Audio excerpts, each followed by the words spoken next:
No one knew where she came from. One misty morning, she simply appeared in Mambiko village, setting up her stall beneath the ancient mango tree. No family. No greetings. Just the rhythmic sound of her wooden spoon stirring a blackened pot over fire. Her food. Unforgettable. Even the elders who had chewed baobab bark and tasted 1,000 village feasts said they had never tasted anything like Nyah's stew. It smelled like childhood and sorrow. It tasted like memory and magic. The first to try it was old Mama Kozi, who had lost her appetite years ago. After one spoonful, she cried. The second was Bakery, the drunk with no teeth. He danced barefoot after one taste, praising the ancestors. By the third day, a line stretched past the market stalls. People whispered, "She uses lion tears to cook." No, it's the breath of a forest spirit. It's just spice and garlic, fools. Then why can't you stop eating it? But no one knew the truth. Each morning, just before sunrise, Nyah would light her fire and bend over her pot. She'd whisper words in a forgotten tongue, slice onions with bare fingers, and, just before adding the final spices, she would draw her finger to her lips and stir in a single drop of her saliva. At first, no one noticed. The villagers loved her food. They joked about Nyah's magic mouth and how even the goats looked jealous. But then strange things began to happen.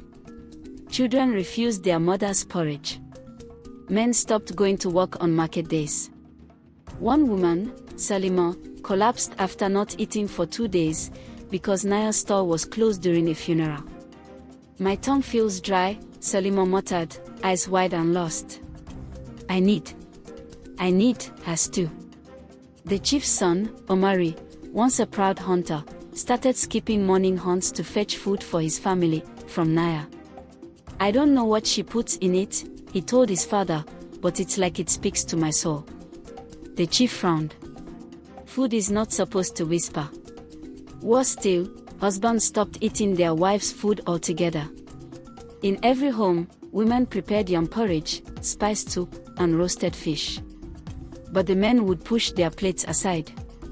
"I'm not hungry," they'd mutter, sneaking out the door to Nyah's stall. Soon, the wives noticed. "Why is your husband always late from the market?" one asked. "He's not eating at home anymore," another whispered. "My man spends all his coin at Nyah's pot," a third added, bitter. It wasn't just meals they were losing. It was love, attention, and peace. Fights broke out in homes. Children cried as their fathers ignored family dinners. Some men snuck off in the middle of the night, claiming they were craving air, but everyone knew where they were going. A silent anger began to brew. The women, once proud and peaceful, grew obsessed. "We must find out what's in that pot," said Ao, a strong-willed woman with 6 children. They formed a group. A secret alliance of wives. They called themselves the Spice Watchers. And they followed Nyah. There was one girl who did not fall under the spell. Zula, an orphan raised by the village herbalist, watched Nyah carefully. "She never eats her own food," Zula whispered one night to her grandmother. "She just stares and smiles." Grandmother Doto, who had cured snake bites and whispered to plants, narrowed her eyes. "That is not natural." Zula began to spy. One morning before sunrise, she followed Nyah quietly and hid behind the banana trees. The wind was still. The fire crackled. Then she saw it. Nyah bent low over the pot, whispered, and slid her finger across her tongue. Then, she stirred it in. Zula nearly screamed. Zula told her grandmother what she saw. Doto's face darkened. "She's using soul binding," she said. "What's that?" "A curse from the old tribes. If someone consumes food tainted with the saliva of a person who knows the spell, their hunger will belong to the one who fed them. It's forbidden magic." "But why would she do that?" "Power," Doto whispered. Control. The spice watchers overheard. They had come to confront Nyah but paused at the old woman's words. That's why our husbands crave her, said Ao. That's why we've lost their eyes, their time, their hearts, said another. The next morning, Zula took a bowl of Nyah stew to the river and poured it into a glass bottle. She mixed it with herbal powder and whispered a chant. The surface of the stew turned black, then red, then back to normal. Cursed, she confirmed. That same night, the spice watchers met in secret. If it's her saliva, Ao said, then we must stop her from using it. We'll change her pot, said Nyah, the clever one. Secretly. Then we hide and watch. By the time the moon rose, the plan was set. In the dead of night, the women crept into Nyah's hut. They found her old, blackened pot and quietly switched it with a new one that looked almost identical, but this one had a seal at the bottom. An herbal barrier. They hid in the shadows, behind the trees and crates near her stall, waiting. At dawn, Nyah came. Unaware. Amen. She stirred. She whispered. And just as she drew her finger to her lips, she paused. She sniffed the air. Looked around. Then, slowly, she dropped her hand. The wives held their breath. She stirred the stew with no saliva. Just herbs, onions, and roots. She served it like always. And the customers came. But this time, something was different. The men took a bite, and their faces twisted. It's not the same. It's okay, but not like before. One man pushed his bowl away. Another looked confused. A third walked home early. The spell had been weakened. The women exchanged glances. Their plan was working. But Nyah, her eyes narrowed. She knew. And now, the real war would begin. As the villagers tasted Nyah's altered stew, confusion swept through the crowd. For a moment, the spell seemed to falter. The men who had once been entranced by her cooking now found themselves lost, unsure of why they felt no pull toward her food. The wives, who had watched from the shadows, exchanged triumphant glances. Their plan had worked. Nyah was vulnerable. But Nyah, ever the silent observer, felt the shift. She paused, her dark eyes scanning the gathering crowd. Her lips twitched into a small, knowing smile. This was no accident. They had changed her pot, but what they did not realize was that Nyah's magic was much older and deeper than they had thought. It was not just the saliva that held the power, it was the intention behind it. Her gaze flicked over to Zula, the orphan girl who had exposed her secret. Zula stood on the periphery, trying to hide behind a group of women, but Nyah's eyes locked with hers. In that instant, Zula felt a chill run down her spine. Nyah had noticed her. I see you, Nyah whispered to the wind, but Zula heard it clear as day. Nyah turned back to the crowd, the smile never leaving her face. The stew may taste different, she said, her voice carrying easily over the murmurs, but the craving is not about food. It's about something much deeper. You think you've broken the spell? You've only begun to understand it. That night, after the village had gone quiet, Nyah sat alone beneath the mango tree, stirring her pot. She had known the moment the women tampered with her food, but she didn't act immediately. No, she was patient. The game was far from over. As the fire crackled and the moonlight bathed the earth in a pale glow, Nyah reached into the depths of her pot. Instead of her usual ritual of adding saliva, she placed a single, blood-red herb into the stew, chanting words that twisted and writhed in the air.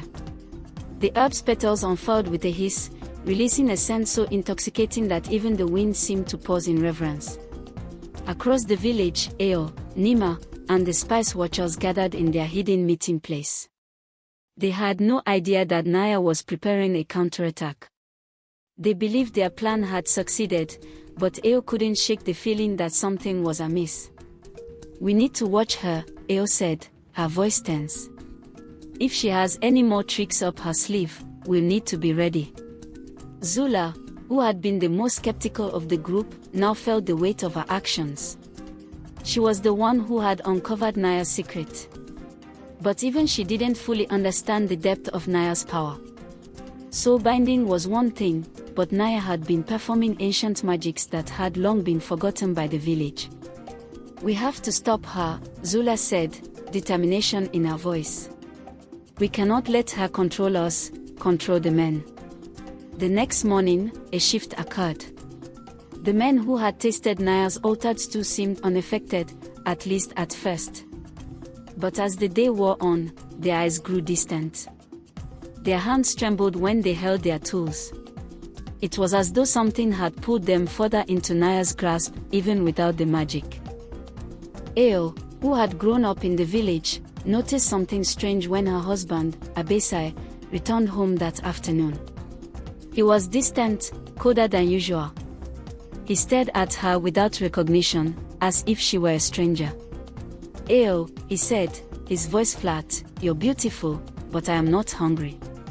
She knew something was terribly wrong. The next day, the entire village gathered for the weekly festival. It was a time for celebration, for feasting, and for unity. But that year, something felt different. The men seemed strangely detached, their gazes vacant as they stared into the distance. They didn't laugh. They didn't join the dances. Zula, standing near the edge of the gathering, watched Nyah closely. The woman's eyes gleamed with a dangerous joy, as though she knew a secret that no one else could fathom. The spice watchers gathered in a circle and quietly discussed their next steps. "We need to go to the heart of this magic," Zula said. "We need to confront Nyah once and for all. If we don't, we may lose everything." Eo nodded. "We go at sunrise. We cannot wait any longer." At the break of dawn, the spice watchers made their way to Nyah's stall. The village was still asleep, the only sounds the calls of birds and the rustling of leaves in the wind. They moved in silence, each step carrying the weight of their resolve. When they arrived, Nyah was already there, standing tall in front of a fire. She didn't turn to face them immediately. Instead, she stirred her pot slowly, the motion almost hypnotic. "You think you can stop me?" Nyah said, her voice soft but carrying a menace that sent shivers down Zula's spine. "We know what you're doing, Nyah," Eo said, her voice shaking with anger. "You've stolen our men, our love. But we won't let you have any more of us." Nyah turned, her eyes glowing like embers in the firelight. "You misunderstand," she said, her voice low and musical. "You think it's about your husbands. But it's not. It's about control. You all think you're in charge of your lives, your hearts. But I control fate. You may break the spell, but you'll never break me." With a sudden motion, Nyah threw her hands into the air. The fire flared wildly, sending waves of heat toward the spice watchers. A gust of wind swept through the clearing, and the women staggered back, shielding their eyes. Nyah laughed, her voice rising above the chaos. "You think you can stop me? I am a force of nature. And now, you will be the ones who hunger." As Nyah's magic spiraled out of control, something unexpected happened. The spice watchers, desperate and united, reached out to each other. They joined hands, a bond of strength forged in the heart of desperation. They remembered the stories their mothers told them about the ancient ways, the power of the land, and the strength that came from unity. Together, Zula whispered, her voice steady despite the chaos. Then, they began to chant. It was a language long forgotten, a tongue that had been used by their ancestors to bind the earth's forces. As they spoke, the wind stilled. The fire dimmed. Nyah's face twisted in disbelief. "No, this can't be." The women stood taller, their voices stronger, rising in power.